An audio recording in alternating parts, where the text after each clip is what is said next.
Welcome to Real Estate Common Sense. I'm your host, Lisa Spencer, international trainer and real estate coach, and author of the book, Real Estate Common Sense. After you've mastered the basics of launching your real estate business, it is essential to partner with other professionals to ensure a smooth transaction for consumers. You are the conductor of a real estate train that needs to glide into the closing station right on time. Your ability to coordinate and facilitate the functions and roles of many other professionals will determine if buyers and sellers feel like their journey was a luxurious, scenic ride or like having a seat on a runaway train. How can you find the perfect partners and create a dream team of professionals that will support your clients and your business? Season 2 is dedicated to interviews with top professionals. They will explain their role in the real estate transaction and how we can work together to provide the best experience for buyers and sellers. Today, we're going to talk about the role of the title company in the real estate dream team. We started in our last episode with the mortgage lender because, of course, as a realtor, we want people to speak with a lender and find out their purchasing power really before we even get started. Now we have had this buyer out. We've been working with them. They've made an offer. They've turned that offer into a contract. A contract usually involves earnest money deposits. And then what do we do? That deposit money either has to go to an attorney, to an escrow account within a real estate company, or to a title company. So today, I'm going to be speaking with Amy Gregory, who is the Chief Administrative Officer and President of Title Operations at Florida Agency Network Title, or FAN. And I love working with Amy. One of the biggest reasons is I love to work with people who love what they do. And that always comes across in working with Amy and Florida Agency Network Title. So I've worked with her for many years. Welcome, Amy Gregory, to our show. So first, I just want to say thank you, Lisa, so much for the invitation. We have worked together for many years, and we've seen a lot of changes in the real estate industry together. So I love that we're doing this to share what we've learned, what we know, and just to make those agents the most successful. So as far as Fan Title, I think the best thing about Fan Title is our culture. We consider ourselves a family, just the play on words of FAN, and what that means to us is a work family. And that's just that we are together through the good of life, the bad of life, and the ugly of life. When you have a team that supports you, not just in your office, but in all of our offices, in all of our companies, we support each other and we want to be there. We want to celebrate together. We want to get through those tough times together because typically they're just seasons of life. And I will tell you that is what I feel is the best thing about FAN. That allows us as team members not to only love who we work with, but to really give our best foot forward to our agents, to our lenders, to those that trust us with their real estate transactions and their reputation. And so when I started at Florida Agency Network 16 years ago, we just had one office. I actually started the second office with Aaron, and we have just grown, not only in title, but some ancillary IT company and some other companies. We've been very, very blessed along that path. And I just think that gives us the best opportunities to support not only our team members, but also our real estate agents, our buyers, our sellers, and all those that we work with. Yes, Amy, I think you must have been, a teenager when I worked with you and came to Florida. And I did close my transaction with Hillsborough Title way back when, the very first baby fan of the family. So help us understand how the escrow process works, because as I said, we're going to go ahead and write an offer that will then become a contract, and often attached to that is an earnest deposit. And that's like a hot potato. We've got to either get it to our escrow holding within our company, or we've got to get it to an attorney's office in some states, or as here in Florida, a lot of times we work with the title company. So we rush that over to your office, and then what happens? Yeah, so that's definitely the hot potato that's got to get in our hands or in our account, whatever means that the buyer feels necessary. So once we receive that deposit, that escrow deposit, securing that contract, sometimes that's a check. Every once in a while, we'll have a buyer that tries to pay cash. Yikes. Yeah, it depends on how much the cash is. If it's a low amount, we may make an exception, but most title companies don't want to secure cash. Boy, no. Yeah. I can't even buy groceries with cash anymore. Yes, it's cash. That's right. Wire is a very popular form that we receive escrow deposits. And then also a service that we offer at FAN is we allow electronic delivery of those funds. Oh, I love that. So it can go right from the buyer's account, right to our account. And once we receive those funds, we will send out a receipt for those. But know that there is a clearance period with some of those sources. So if it's a personal check, there's probably going to be 7 to 10 business days for that to clear. A wire is immediate. There's no clearance that's needed on those funds. And then electronic delivery is very much like a check. It's 7 to 10 days to clear. So although we send the receipt to the real estate agent at the time we receive, there may be something, if it happens within the processing of those funds for a check or for the electronic delivery, that you may get a notification that the funds aren't available, the check bounced, whatever that may be. We do handle those very delicately. They're not typical. That's not something that we typically get. Or if we get, sometimes it's the buyer has changed accounts and didn't realize they requested from the wrong, whatever, and we can get that corrected. Perfect. That is an important point, because if I sent over the earnest money and then we did a home inspection and they decide, wow, we don't want this house, and it's within that 7 days for the money to clear, they might not get their money back immediately.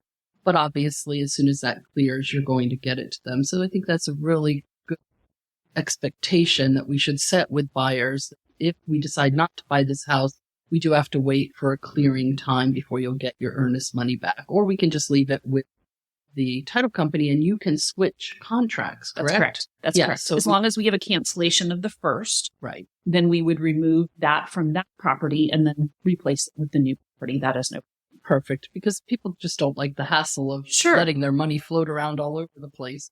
Absolutely. But I think that's a really important point. And obviously, sometimes we close very quickly, especially cash transactions. Sure. So if they're closing in less than 10 days and they've made a substantial deposit, we want to make sure we're tracking that deposit is cleared. We can also get a copy of their account statements from their bank account showing that the check has cleared.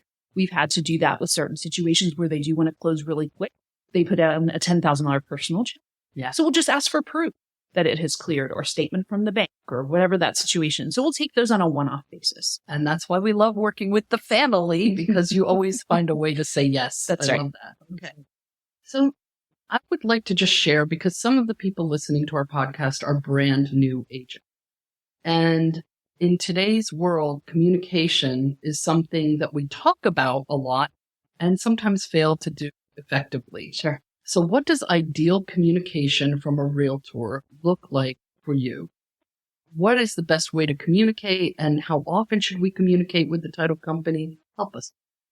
So I actually put the omen on us as the title company to make sure we're communicating with the real estate agent as to the status. But not everyone is you. I know. I'm just talking from my point of view. I want you to know why we stand apart. So from our point of view, we try to do those touch points, and there's videos that go out to buyers and sellers. There's emails that go out when certain things happen within the transaction. The commitment is clear, or earnest money has been received, those kind of things. Typically, our communication is email. Typically, what we receive from our clients is either email or text. But we also train our team members that if it is important enough, make a phone call. There can be an assumed attitude or tone within an email or a text, or an unassumed where you want there to be a heightened, this is a priority and this is important to me. You want that to be heard. So a phone call is definitely applicable. And then following up with a text or an email is absolutely fine. I would say from a real estate agent, what works for you? Is it 8 p.m. and you're just finishing your day and you need to send this? Probably an email is best. They'll get it first thing in the morning. Is it a text because you need an answer right now? Send a text. But I think, be reasonable with your expectation of response. As a real estate agent, your hours vary. As a title company, our hours are set. And we do try to support our real estate agents, and we have sales reps and those kind of things, available managers. But your closer may not be sitting at her desk at 8 p.m. No. So Absolutely just not.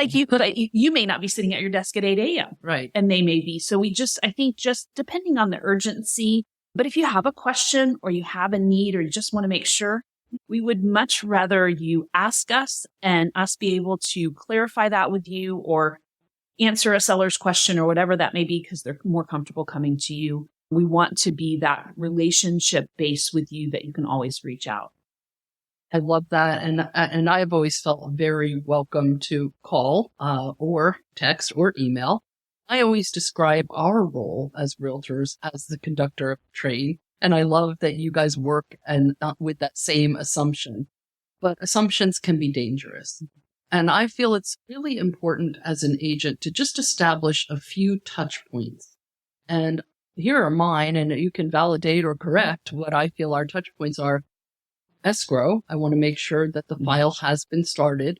I like to touch base with the title company once our inspection is complete, just to let them know inspection is done. We are moving forward with this property. There is a slight adjustment to the purchase price because we found something. So it's important for the title company to know if we're making any credits or if there was anything that came up in the inspection that we're looking to be repaired. Maybe a termite inspection has revealed termites. We expect a termite treatment before closing. So in your closing documents, please look for a receipt from a termite company. Sure. Right. So that's a really important touch point to connect and communicate with the title company after inspection. The other time is to make sure that the mortgage and the title company are talking to each other. Because I know you're really great at communicating. And I love Lynn Whitefall, who at the last interview, who is super at communicating, but not everyone is. And so we need to make sure that the title company and the lender are having really good communication. Because the final document has to be produced by both of them in cooperation. And then the other time is always a week before our closing date, a minimum of a week. I would stretch that even to 10 days and make sure a survey has been ordered or all the things you feel are necessary for that closing, it's been ordered because we all went through 2021 Sure. and there were tremendous refinances that really overburdened our title company. We didn't feel that as realtors. We were busy running around trying to get buyers' offers accepted. It was busy for all of us. And so we never want to wait and then point fingers. It's always better to communicate in advance. And really think it's important to work with a title company like yours that is open to that communication. I agree with that. I think definitely an addendum, there's any kind of addendum, any kind of change, closing date change, closing cost change, sales price change, whatever, termite treatment, those are super important. And sometimes the title company doesn't get those. And then we're putting together the final figures. So those are definitely important. I also think that if you are working with the title company that you have created a relationship with, the title company you're working with, Fan, I will speak for, we take ownership of those communications where, Lisa, I've reached out to this lender. I'm not hearing back. Do you have another contact? Did the buyer change? We're going to make those initiations to take that off of your plate. We're going to do as much as we can to be that communication partner for you so you don't have to do those. But sometimes you don't have a choice of who the title company is. So I love those steps when you don't have that relationship, that familiarity. Right. Thank you so much for bringing that out. Now, is there anything else we should know about guiding consumers through the transaction? We touched on quite a bit, but is there anything else we should know? Absolutely. Wire fraud and hackers. That is the biggest threat to our industry, real estate wide. Right now, it's really bigger than that, but that's really where we focus. So at Fan, we will never email our wiring instructions. And I encourage all real estate agents, don't take that step on. Number one, you create liability and you go against the securities that Fan has put in place and other title companies have put in place. We only send those through a secure portal. And the reason is because emails can be hacked. It can appear that an email is coming from Amy Gregory with Fan, and it has wiring instructions that goes to XYZ company, not even a title company, and it doesn't say anything about Fan Title or Hillsborough Title or one of our brands. And so when you take that step on as the agent, you're just creating some confusion maybe to the borrower that's waiting for those wiring instructions. So let the title company do that step. I would highly encourage that.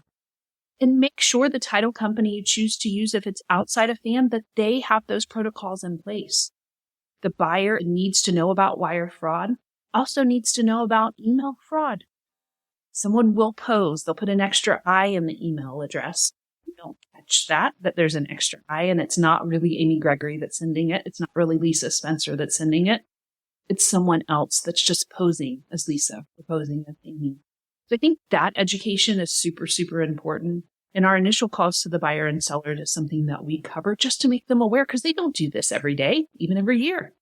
Yeah, I think that is so important. And I believe I covered that in our initial season 1 podcast of the buyer consultation. I think this is so important that we bring it up the very first time we meet a buyer. I will never ask you for money. I will never instruct you to send money anywhere. And I believe this is where we should use that old-fashioned thing called the telephone. I always tell people, even if you get a request from something that looks like a portal, because portals are the most protected thing, but we know hackers are very clever, pick up the phone and call your title agent you've been working with and say, hey, I've gotten a request to go into a portal and send money. Was that you? Yes. Because when we get to that final deposit, it can be a large sum of money. And there are just too many sad stories out there. We don't want to be part of anyone's journey that ended with wire fraud. Amy, thank you so much for that important reminder. So now I'm going to move into a question about what are 3 things that agents should never do? And then I'll follow that up with 3 things that you always want agents to do. So we're going to start out a little negative, and then we'll go quickly to the positive. And let's just say, what are 3 things that agents should never do?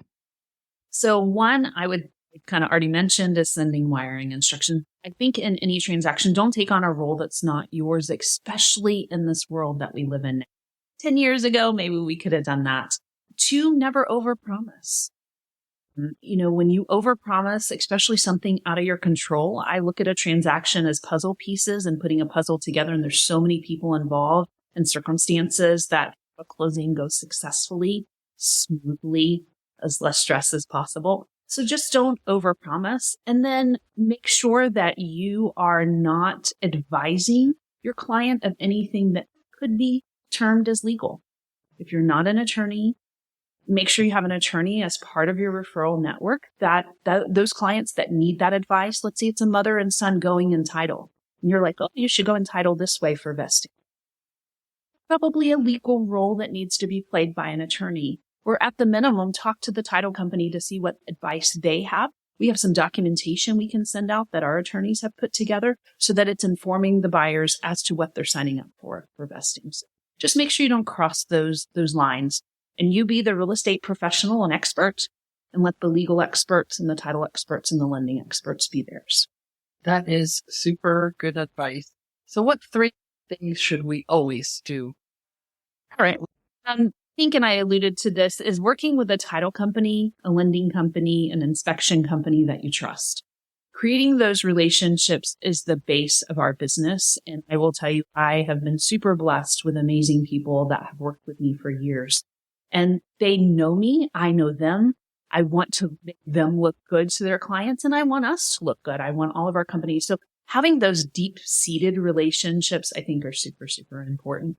I think asking for the referral of business is something that we have seen a lot of successful real estate agents do. I would do it. Some people have a hard time doing the ask. So asking right at the closing. Asking at the closing table. Absolutely. Great advice. Yes. Who do you know? I mean, it is amazing.